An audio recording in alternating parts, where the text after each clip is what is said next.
అందరికీ నమస్కారం. Welcome to మనం టీవీ. నేను మీ పవన్ బేస్పడ. మనతో పాటు సీనియర్ జర్నలిస్ట్ కట్టా కార్తిక్ గారు ఉన్నారు. ఆయనతో మాట్లాడదాం.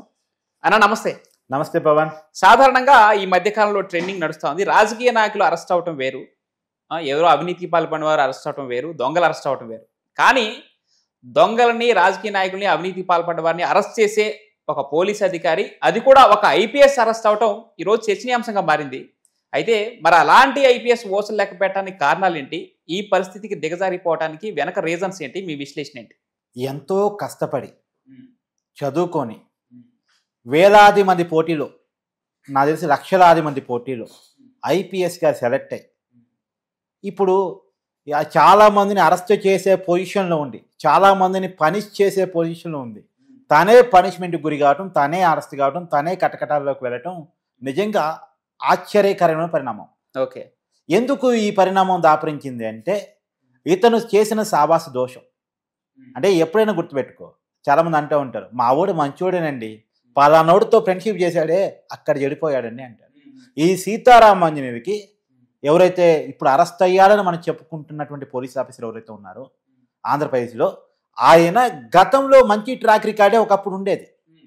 కానీ ఎప్పుడైతే జగన్మోహన్ రెడ్డి గారితో సావాస దోషం ఏర్పడిందో అక్కడ తప్పటడుగులు పడ్డాయి.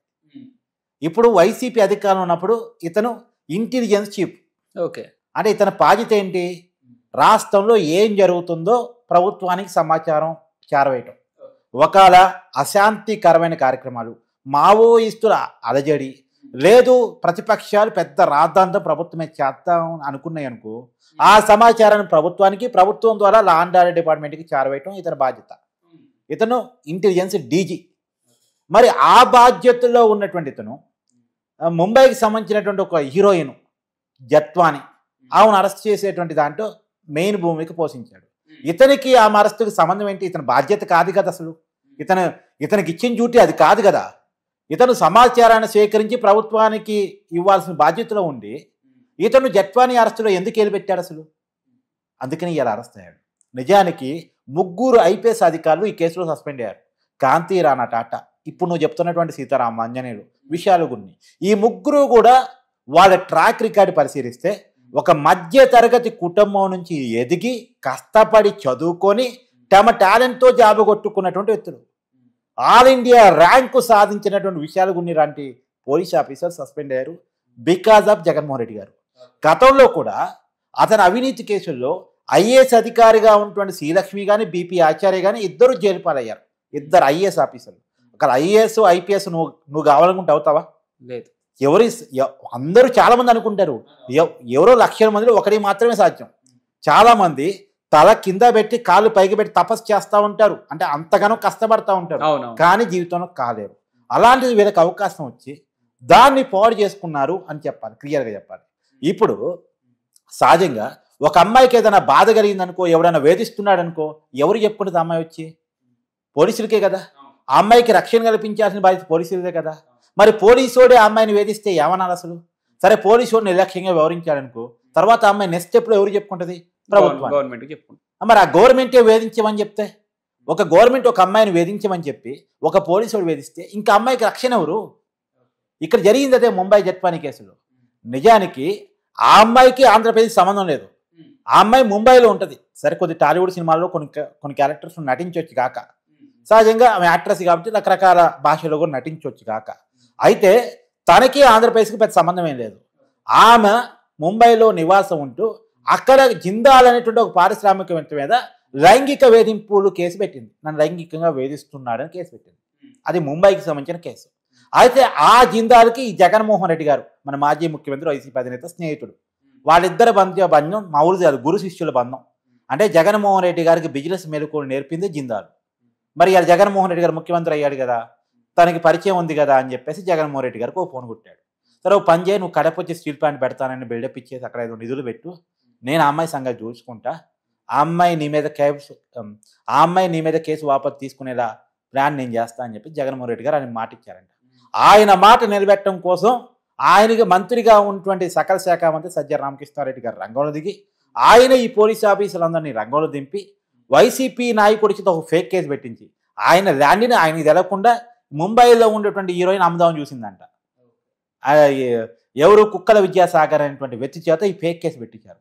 ఎవరు ఈ కుక్కల విద్యాసాగర్? ఇతను బ్యాక్గ్రౌండ్ ఏంటంటే ఇతను 2014లో వైసీపీ తరపు నిలబడ్డటువంటి వైసీపీ క్యాండిడేట్, ఎన్నికల్లో నిలబడ్డాడు, ఓడిపోయాడు. ఇతను కేసు పెడతాడు, ముంబైలో ఉన్నటువంటి అమ్మాయి మీద పెడతాడు. నాకు తెలియకుండా నా ల్యాండ్ అమ్ముదామని చూసింది అమ్మాయిని. అయితే సరే, ఈ కేసు పెట్టిన తర్వాత పోలీసు యాక్షన్ తీసుకున్నారనుకో, సరే దాంట్లో అర్థం ఉందనుకున్నాం. ఈ కేసు పెట్టకముందే ఫిబ్రవరి 5వ తారీఖు ఉదయం 6:30 గంటలకి ఇతను కేసు పెడతాడు.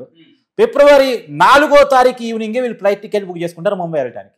అంటే కేసు పెట్టకముందే పోలీసు అధికారులు నిందితుని అరెస్ట్ చేయాలని ఎవరు చూస్తారు అసలు? సో ప్రీ ప్లాన్ అంటారు. ఎస్, వీళ్ళు ఏమన్నా కలగన్నారా? రేపు ఒకడు వస్తాడు మన పోలీస్ స్టేషన్కి, కేసు పట్టుకొని వస్తాడు, ఆ కేసు పెట్టినటువంటి అమ్మాయిని పట్టుకొని రావాలని కలగని టికెట్ అని బుక్ చేసుకున్నారా? ఇతను 6:30కి కేసు పెడితే 10:30, 11ంటికి ముంబైలోనే ఫ్లైట్ ఎక్కిపోయినటువంటి పరిస్థితి. అంటే ఎంత హడావుడి చేశారు చూడు. అదే ఒక సామాన్యటువంటి వ్యక్తి, ఒక మధ్యతరగతి వ్యక్తి పోలీస్ స్టేషన్ పోయి కేసు పెడితే ఎన్నాళ్ళుగా పట్టించుకుంటారు? కనీసం ఒక కానిస్టేబుల్ రెస్పాండ్ అవుతారా? ఈ అమ్మాయిని అరెస్ట్ చేయడానికి ఏకంగా ఐపీఎస్ ఆఫీసర్లు పోయారు. ఈ అమ్మాయి బ్యాక్గ్రౌండ్ ఒకసారి పరిశీలిస్తే వాళ్ళ మదరు ఆర్బీఐ రిటైర్డ్ మేనేజర్, వాళ్ళ ఫాదరు నావీలో పనిచేస్తున్నారు, రిటైర్డ్ అయ్యారు. అంటే కేంద్ర ప్రభుత్వ సర్వీసుల్లో పనిచేశారు, దేశానికి సర్వీస్ చేశారు. వాళ్ళకి రెస్పెక్ట్ ఇవ్వాలి మనం. వాళ్ళ నాన్న మేజర్ స్థాయిలో పనిచేశారు కాబట్టి వాళ్ళకి గౌరవం ఇవ్వాల్సిన పోయి ఒక దేశభక్తుల కుటుంబాన్ని, తర్వాత ఆ దేశభక్తి కుటుంబంలో పుట్టిన ఈ అమ్మాయిని, మళ్ళీ ఈ అమ్మాయి గురించి ఈ అమ్మాయి పర్టికులర్ బ్యాక్గ్రౌండ్ చూస్తే నాట్ ఓన్లీ యాక్ట్రెస్, తను ప్రొఫెషనల్గా డాక్టర్, తర్వాత ఈ యాక్టరు మాత్రమే కాదు, తన సైంటిస్టు అంటే పరిశోధన చేసేటువంటి దాంట్లో ఉన్నారు. తనకి అనేక రకమైన మల్టీ ప్రొఫెషనల్స్తో ప్రావీణ్యం ఉంది. అంత మల్టీ ప్రొఫెషనల్ ఆ వ్యక్తిని పట్టుకొచ్చి ఇక్కడ సరే అరెస్ట్ చేశారు, తప్పు చేసింది ఒకవేళ నిజమే అనుకుందాం, తీసుకొచ్చిన తర్వాత ఏం చేయాలి? సహజంగా కోర్టు ముందు ప్రొడ్యూస్ చేసి తప్పు చేసి ఉంటే నిరూపించి జైలుకి పంపించాలి. కానీ ఒక ప్రైవేట్ గెస్ట్ హౌస్లో బంధించేసి ఆ కేసు వాపసు తీసుకుంటావా లేదా? ఆ కేసు వాపసు తీసుకుంటేనే ఇక్కడ నీ మీద పెట్టిన కేసు మేము వెనక్కి తీసుకుంటాం అని వేధించేసి, ఈ అమ్మాయి వినకపోతే మళ్ళీ ఈ అమ్మాయి పేరెంట్స్ను కూడా విజయవాడ తీసుకొచ్చేసి వాళ్ళని కూడా ఈ అమ్మాయి కళ్ళ ముందే వేధించేసి, ఇక తనను వేధిస్తున్నాడు, తన కుటుంబాన్ని వేధిస్తున్నాడు తప్పదని ఆ అమ్మాయి లొంగిపోయిన తర్వాత ఈ అమ్మాయి ఆ కేసు వాపసు తీసుకుంటే ఈ కేసు పక్కన పెట్టేసి ఈ అమ్మాయిని పంపించేశారు. ఎంత దారుణం చెప్పు.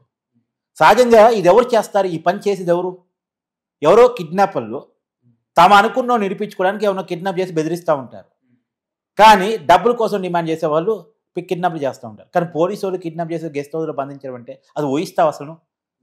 సహజంగా ఇలాంటి పనులు చేసేవాళ్ళని పోలీసు వాళ్ళు పట్టుకుంటారు. కానీ పోలీసు వాళ్ళే ఇలా చేశారు.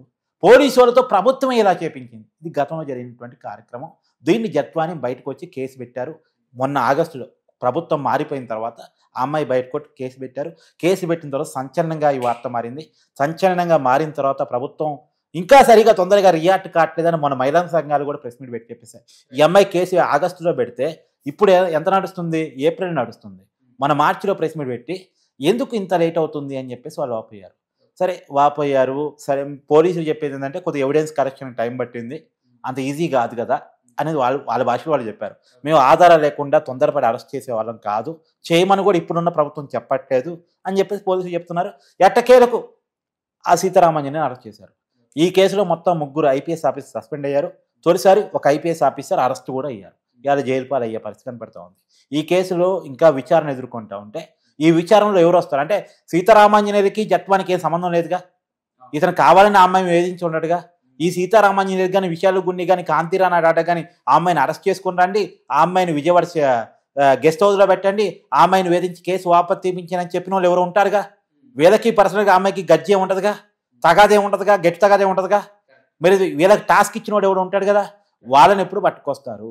వాళ్ళకి ఆ టాస్క్ ఇప్పించి నాయకుడికి ఆదేశాలు ఇచ్చిన పెద్ద నాయకుడు బిగ్ బాస్ ఎవరు ఉంటారుగా, అతన్ని ఎప్పుడు పట్టుకొస్తారు. ఇవన్నీ తేలాల్సిన అవసరం ఉంది. అయితే ఇదే సీతారామాంజనేయులు ఇంకో కేసులో కూడా ఉన్నాడు. రఘురామ కృష్ణరాజు గారు అని చెప్పేసి వైసీపీ ఎంపీ, ఆయన్ని కస్టోడియల్ టార్చర్ అంటే స్టేషన్లో పెట్టి బయట వ్యక్తులను స్టేషన్లోకి ఎలో చేపించేసి బయట వ్యక్తుల చేత రఘురామ కృష్ణరాజుని కొట్టించారట. గుండెల మీద కూర్చొని దారుణంగా అంటే హార్ట్ సర్జరీ చేసుకుని ఉన్నాడట ఆయన. అంటే చచ్చిపోయే అవకాశం కూడా ఉంది. అంటే చంపుదామని ప్రయత్నం చేశారా, అదొక అతని గుండెల మీద కూర్చోబెట్టి కొట్టించారట. ఇప్పుడు ఆ కేసులో కూడా సీతారామాంజనేయులు ఉన్నారు. ఒక కేసులో అరెస్ట్ అయ్యారు కాబట్టి ఆ కేసులో కూడా విచారిస్తారు. ఇప్పుడు ఆ కేసులో కూడా ఇప్పుడు ఎప్పుడైతే రఘురామకృష్ణరాజు గారిని కొట్టారో కొట్టిన దాన్ని వీడియో కాల్ చేసో రికార్డ్ చేసో పంపించారట. మరి ఎవరికి పంపించారు, ఎవరికి చూపించారు, ఈ విషయాలు కూడా బయట రావాలి. ఆ సజ్జల రామకృష్ణారెడ్డి గారా, స్వయంగా జగన్మోహన్ రెడ్డి గారా, ఇదంతా తెలవాల్సింది. ఏది ఏమైనా చట్టాన్ని దుర్వినియోగం చేసి పోలీసులని వాడకూడని పనులకి వాడి అబాస్ పాలై ఇవాళ ఎవరి జీవితాలు పోయినాయి? కష్టపడి సాధించుకున్న ఉద్యోగాలు ఇవాళ కుటుంబాన్ని మొత్తం కూడా అది ఒక శాడు కదా. ఇవాళ ఎంత బాధ, ఎంత కష్టపడి ఉంటే వాళ్ళ జీవితంలో ఇవాళ పొజిషన్కి వచ్చి ఉంటారు. చాలామందికి సాధ్యం కాని కళలో కూడా ఊహించినటువంటి పొజిషన్కి వాళ్ళు వెళ్ళిన తర్వాత కూడా దాన్ని దుర్వినియోగం చేసి ఇవాళ కటకటాల్లో 10 మందిని పెట్టే పొజిషన్లో ఉండి తనే కటకటాల్లోకి వెళ్ళాడంటే ఒక్కసారి రివ్యూ చేసుకోవాలి. తను ఎవరితో సాహసం చేశాడు, ఏం పనులు చేశాడు అనేటువంటి ఖచ్చితంగా రివ్యూ చేసుకోవాలి. రైట్ థ్యాంక్ యూ అన్న. Thank you.